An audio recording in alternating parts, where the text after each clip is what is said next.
New বাজার রাস্তা খুলে দেওয়া হয়েছে। এখানে আমার বড় গাছ সব চলাচল শুরু হয়ে গেছে, অলরেডি চলে গেছে। সবাই দেখতে পাচ্ছেন, সব চলাচল শুরু হয়ে গেছে। বিডিআর, পুলিশ, র্যাব, বড় বড় গাড়ি সব চলাচল করে দিয়েছে এবং সবাইকে এখান থেকে অনেক বছর পরে এই রুটটি উন্মুক্ত করে দেওয়া হলো। ডিও বাজারের রুটটি, হ্যাঁ ডিও বাজার রুটটাই দিয়ে দিছে। হ্যাঁ, সব মুক্ত করে দেওয়া হইলো।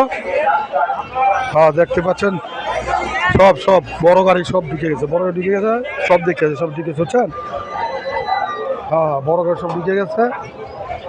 ডিও বাজার এই যে ডান্স ক্লাব সংলগ্ন এবং মোড়ের সড়কটি চালু করে দেওয়া হয়েছে। হ্যাঁ, সব ক্লিয়ার, সব দিয়ে দিচ্ছে। রোড পুরো চালু হয়ে গেছে, হ্যাঁ।